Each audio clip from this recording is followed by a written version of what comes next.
the other thing that I think then accompanies this focus on self-esteem is that we start to become obsessed by the idea that it's a really bad thing if a child has a negative experience.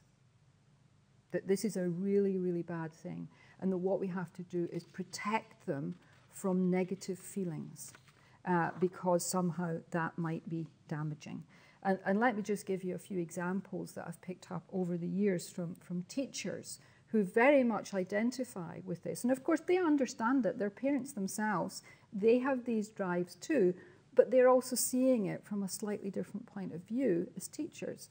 And so they will say things like they might get complaints from parents because, you know, this parent's son didn't get the lead part in the pantomime.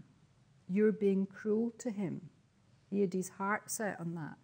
And teachers will often say things like, but they can't all get the lead part in the pantomime. You know, this is really challenging for us. We can't do that. And anyway, is it the end of the world for the child if they don't get? Is that not what life is like in many ways? Do they not have to learn that? Or parents might phone up and say, my son's, you know, failed his spelling test. You shouldn't be doing tests because it's bad for his self-esteem. My daughter's being bullied by her friends. She's an angel, by the way. It's these bad girls. And another was a director of education who said to me that she was hounded by a parent at one point who was telling her that as director of education she should intervene because his daughter had not been invited to a birthday party.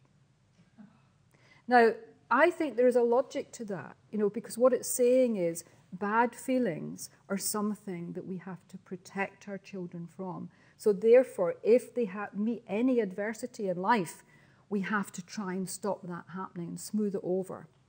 Now, that type of activity, I would argue, is likely to erode academic standards.